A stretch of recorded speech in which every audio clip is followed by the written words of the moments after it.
نے آدم علیہ السلام کا واقعہ بیان کیا کہ وَإِذْ قُلْنَا لِلْمَلَائِكَةِ وَلَقَدْ خَلَقْنَاكُمْ، ہم نے تمہیں پیدا کیا، اور کیسے؟ مٹی سے، آدم کو. پھر ہم نے فرشتوں کو حکم دیا کہ آدم کو سجدہ کرو.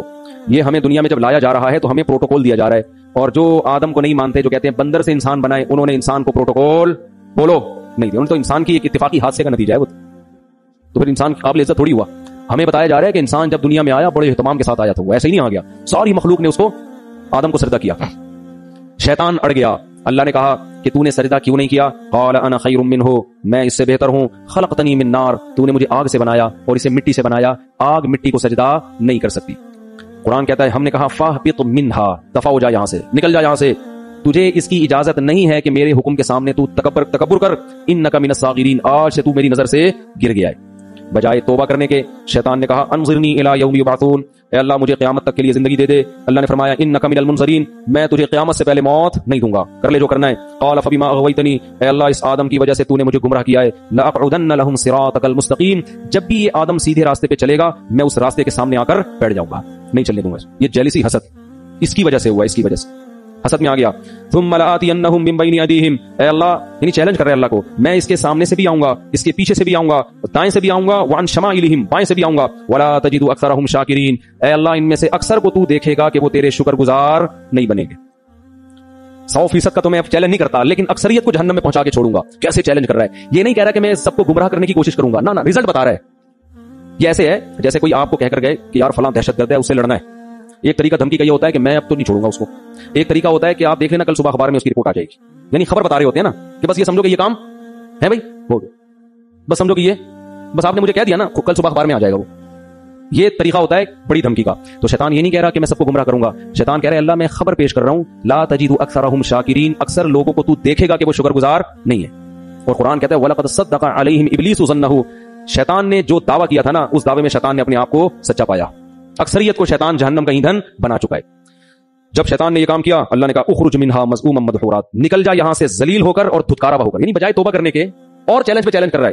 اور پھر اللہ نے فرمایا لمن تبعک منہم، ٹھیک ہے میں نے تجھے لوگوں میں چھوڑ دیا تو ان کو گمراہ کر، لیکن میں تجھے بتاؤں کہ جو تجھے فالو کریں گے لأملأن جہنم منکم اجمعین، تجھ سمیت ان لوگوں کو تیرے ساتھ جہنم میں ڈال کے جہنم کو میں بھر دوں گا. میں بھی جہنم بھرنے میں بخل سے کام نہیں لوں گا، لیکن میں یہ بات تیری لوگوں کو بتاؤں گا ضرور کہ وہ تمہارے پیچھے پڑا ہوا ہے. اس کے بعد اللہ نے آدم علیہ السلام سے، ادھر تو اللہ کا مکالمہ کس سے چل رہا ہے بھائی؟ شیطان سے. چل جا تجھے مہلت دی، پنجا آزما تو جا کے. ادھر اللہ نے آدم علیہ السلام سے خطاب کیا، ویا آدم، اور اے آدم، اسکن انت وزوجک الجنہ، تو اور تیری بیوی دونوں کہاں زندگی گزارو؟ جنت میں. جنت میں عیش و عشرت کرو. اور فکلا من حیث شئتما، تم دونوں کو میں کہہ رہا ہوں پوری جنت تمہارے لیے میں نے حلال کر دی، جہاں سے کھاؤ، چاہو کھاؤ پیو.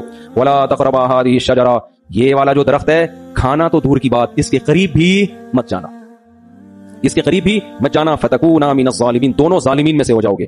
بس شیطان آ گیا.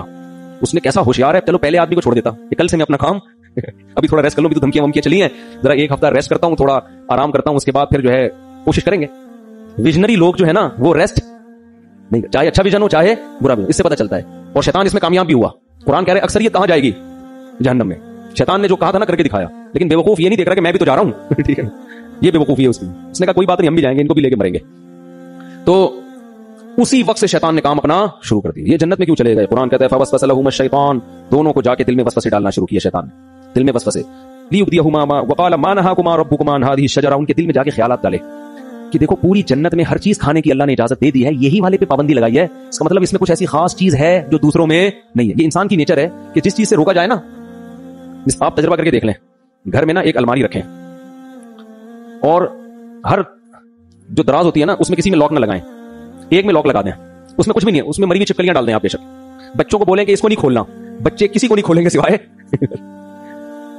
اسی کو کھولنے کی، ان کو ہوگا. وہ یہ شیطان وسوسے ڈالتا ہے، وہ نافرمانی کرواتا ہے.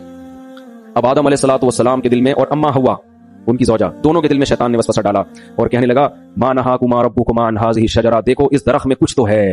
اللہ چاہتا ہے کہ تمہیں جنت تو ملے لیکن وقتی، عارضی موت تو ہے نا، وہ تو یہاں بھی مرو گے تم. تو لگتا ہے کہ اس درخت میں ایک چیز ہے کہ یہ درخت کھاتے ہی ہمیشہ زندگی، موت، یہ ایسی ویکسین لگ جائے گی. یہ کورونا سے حفاظت کی ویکسین ہے، اور کورونا نہیں بلکہ یہ موت سے حفاظت کی کیا ہے؟ ویکسین ہے. یہ کھاتے ہی موت پروف ہو جاؤ گے. اور دوسری بات فرشتے بن جاؤ گے جن کی ہزاروں سال عمریں ہوتی ہیں. یہ چکر ہے. قرآن کہتا ہے ایسے دل میں بار بار بار بار. اب پیغمبر جو ہے نا ان کے بارے میں پوری امت کا اجماع ہے، ان سے صریح نافرمانی نہیں ہوتی. البتہ یہ ضرور ہے کہ ان سے اجتہادی غلطی ہو جاتی ہے. تو علماء کہتے ہیں کہ آدم علیہ السلام کے دل میں خیال آیا اور اما ہوا کہ اللہ نے یہ والا درخت منع کیا ہے نا، تو یہی درخت وہاں بھی اگا ہوا ہے، وہاں بھی اگا ہوا ہے، تو وہاں سے کھا لیتے ہیں، کیونکہ اللہ نے تو ہاں سے ہی کہا تھا یہ والا. حالانکہ اللہ کی مراد یہ تھی کہ یہ کا مطلب پوری جنت میں کہیں بھی یہ والا درخت نہیں کھانا. تو آدم علیہ السلام نے تعویل کر لی، اما ہوا نے بھی، یہ والا کا ہے وہ والا تھوڑی کا ہے، اور شیطان وسوسے ڈال رہا ہے کہ کھا لو بھائی کھا لو بھائی. جا کے قرآن کہتا ہے فلما ذاق الشجرہ، کھانا تو دور کی بات، ابھی زبان پہ پھل کو رکھا اور چکھا ہی تھا، فوراً اللہ کی طرف سے پہلا عذاب کیا آیا، وطفقا بدت لہما سوآتہما، اللہ نے دونوں سے جنت کا لباس چھین لیا، دونوں برہنہ ہو گئے. وطفقا یخصفان علیہما من ورق الجنہ، اور شرم کی وجہ سے جلدی جلدی جنت کے درختوں کے پتوں کو اپنے اوپر ڈالنے لگے. دیکھو دونوں میاں بیوی تھے اور میاں بیوی کا آپس میں کوئی پردہ نہیں ہوتا، جس کے باوجود اس سے پتہ چلتا ہے کہ حیا کا تقاضا ہے کہ نارملی عام حالات میں میاں بیوی لباس کے اندر رہیں، ایک دوسرے کے سامنے اپنے صدر کو ظاہر مت کریں. اس سے آپ اندازہ لگاؤ کہ جو ہماری لبرل خواتین جو کسی کی بیوی بھی نہیں ہے، غیر محرم مرد کے سامنے نارمل حالات میں نیم مرہنہ لباس پہن کے گھومتی ہیں، قرآن کی نظر میں وہ کس قدر بے حیا ہیں. یعنی بیوی کو بھی کہا جا رہا ہے کہ نارمل حالات میں جب میاں بیوی کا کوئی ریلیشن نہ ہو اس وقت تو نارمل پراپر ڈریس میں ہونا چاہیے، حالانکہ میاں بیوی کا کوئی پردہ نہیں ہے، لیکن حیا کا تقاضا ہے. اور وہ عورت جو کسی ایسے مرد کے سامنے اپنے جسم کو ظاہر کرتی ہے جو اس کا شوہر بھی نہیں ہے اور نارملی اس ڈریس میں گھومتی ہے، اسکرٹ پہن کے گھوم رہی ہیں، سلیو لیس کپڑے پہن کے گھوم رہی ہیں، اس کا مطلب یہ لوگ آدم علیہ السلام اور اما ہوا کی نیچر پر نہیں ہے، انہوں نے اپنی خاندانی پرمپرا کو چھوڑ دیا ہے. اصل تو ہمارا خاندان آدم اور ہوا والا ہے نا، یہ اپنے کلچر کو فالو نہیں کر رہے، یہ آدم اور ہوا کی نیچر پہ نہیں ہے، یہ فطرت پہ نہیں ہے یہ لوگ. تو فطرت اس کا تقاضا کرتی ہے کہ میاں بیوی بھی عام حالات میں نارمل حالت میں وہ ایک دوسرے کے سامنے اپنے جسم کو ظاہر کرتے ہوئے شرم محسوس کرتے ہیں. تو اب القرآن کہتا ہے فطفقا یخصفان علیہ وناداہما ربہما، فوراً رب نے ان دونوں کو پکارا، الم انہکما عن تلکما الشجرہ، کیا میں نے تم دونوں کو منع نہیں کیا تھا یہ درخت مت کھانا، واقل لکما ان الشیطان لکما عدو مبین، کیا میں نے کہا نہیں تھا کہ شیطان تمہارا دشمن. اس سے پتہ چلتا ہے کہ اللہ تعالیٰ یہ واقعہ آدم علیہ السلام کو بھی سنا چکے تھے کہ دیکھ آدم سب نے سجدہ کیا ہے، شیطان نے نہیں کیا، اور یہ تمہیں اور تمہاری بیوی کو گمراہ کرے گا.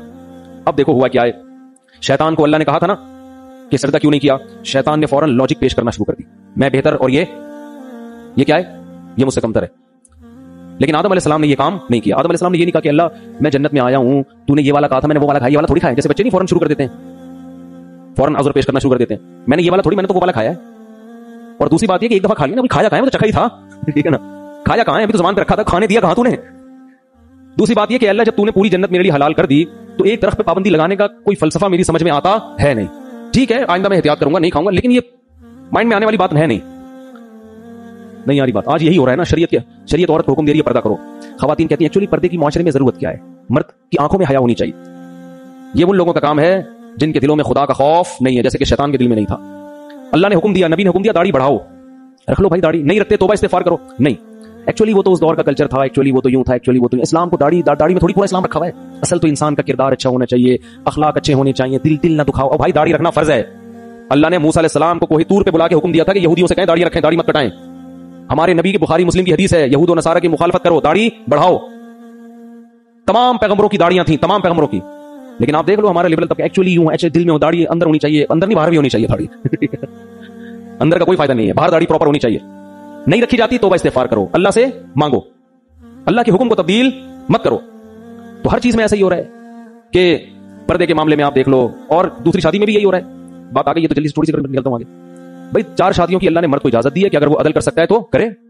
ایکچولی وہ اصل میں وہ تو اس دور میں جنگوں میں مرد اتنے شہید ہو جاتے تھے، ایکچولی اس دور میں آدمی میں کہاں بھائی اللہ کا اجازت ہے تو اس کا مطلب اجازت ہے، کسی کا باپ بھی اس اجازت کو ختم نہیں کر سکتا. جاؤ ایسی کی تیسی ہے تو ہے، اس میں کون سی شرمندگی کی بات ہے بھائی، اللہ نے اجازت دی ہے، دیٹس آل. عدل کرنا نہ کرنا اس کی ذمہ داری ہے نا، جو کر رہا ہے، نہیں کرے گا تو اللہ پکڑے گا اس کو. ہر چیز میں اسلام نے حکم دیا جلدی شادی کرو بالغ ہوتے ہی. ایکچولی اس دور میں اتنے مسائل ہیں، ایکچولی بچہ نہ سمجھی شادی، کوئی بڑیوں کا یہ باتیں ہو رہی ہوتی ہیں. ابھی میرا وہ کلپ آیا ہے، لوگوں نے اس کو بھی ایک مزاحیہ اس میں لے گئے کہ اللہ کرے مفتی طارق مسعود صاحب وزیر اعظم بن جائیں. میں نے کہا نا میں وزیر اعظم بنا تو میں ڈنڈے سے مار کے شادی کراؤں گا. تو نیچے لوگوں نے کہا اللہ کرے جلدی سے میرے وزیر اعظم بننے کا انتظار مت کرو. ویسے ہی کر رہا، سمجھ رہے ہو کہ نہیں سمجھ؟ تو نہیں کرتے کوئی بات نہیں ہے، لیکن مانو تو نا. تو جو بھی اللہ کو سود حرام ہے، خام خامے اس پہ حلال کا لیبل مت لگاؤ. سود پر انشورنس جوا اور غرر ہے، یہ حرام ہے، چاہے انسانیت کو فائدہ ہی ہو رہا ہو. اللہ نے منع کر دیا بھائی، خمر میسر والمیسر والانصاب والازلام یہ خرید و فروخت کا تجارت کا جائز طریقہ نہیں ہے. حج آپ کو زندگی میں ایک بار کرنا پڑے گا. حج کے پیسے کسی غریب کو کھلاؤ گے تو حج ادا نہیں ہوگا. قربانی سے ہوگی. لوگ کہتے ہیں قربانی کے پیسے سے کسی لڑکی کو جہیز دے دو، جہیز دینے سے جہیز کا ثواب مل جائے گا. قربانی جب حضرت اللہ نے ابراہیم علیہ السلام کو کہا تھا نا بچے کو ذبح کرو، تو ابراہیم علیہ السلام نے یہ نہیں کہا تھا کہ اللہ اس سے بہتر ہے کہ میں کسی بیوہ کی شادی کرا دوں. یہ کیسا حکم دے رہے بچے کو ذبح کرو؟ اے اللہ میں کسی غریب کو جہیز دلا دیتا ہوں. اے اللہ میں ایک ہسپتال کھول لیتا ہوں جس میں غریبوں کا فری علاج ہوگا. اگر ابراہیم علیہ السلام اللہ سے اس قسم کے اعتراضات کرتے نا تو خلیل اللہ نہ بنتے. یہ شیطان کا کام ہوتا ہے کہ میں کیوں کروں, یہ کچھ اور بول دے. اللہ اس وقت شیطان سے کہتے کہ چل تو سجدہ نہیں کرنا نہیں کر, تو 1 کروڑ رکعت کی نیت باندھ لے. شیطان فوراً باندھ لیتا, فوراً کیا کرتا, بولو باندھ لیتا. اللہ اسے کہتے ٹھیک ہے تو غریب جنات کو کھانا کھلا. وہ بھی جن تھا نا, تو غریب جنات کو کیا کھلا, کھانا. شیطان دبا کے کھلاتا کیونکہ وہ بڑا عبادت گزار تھا.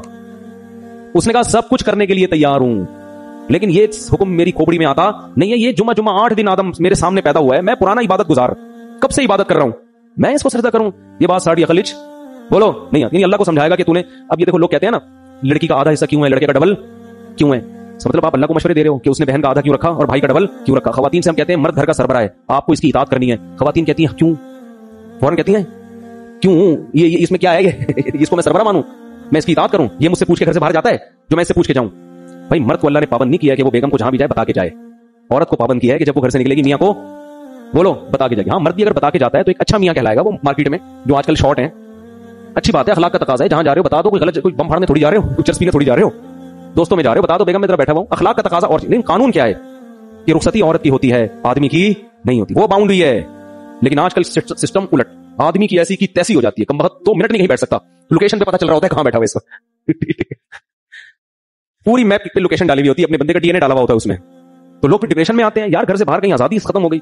تو اس کو اللہ نے پابند کیا ہے. ہاں پابند کا یہ مطلب نہیں کہ جیل خانے میں ڈال دیا, اس کو کہیں جانے ہی نہ دیں آپ, لیکن شوہر کو اعتماد میں لینا ضروری ہے. اب خواتین کہتی کیوں, ہم تو مرد کے برابر ہیں. بھائی اللہ نے نہیں بنایا آپ کو, للرجال علیہن درجہ, اللہ کہتے ہیں میں نے مرد کو عورت پر ایک درجہ فضیلت دی ہے. تو عقل مند عورت کہے گی بھائی اللہ نے اس میرے میاں کو میرا سربراہ بنا دیا, اے اللہ میں تیرے حکم پہ راضی ہوں. اگرچہ مجھے کھوپڑی میں آتا نہیں ہے, لیکن میں اس کو سر کا تاج بناؤں گی, اس کی خدمت کروں گی, اس کو عزت دوں گی, اس کو احترام دوں گی.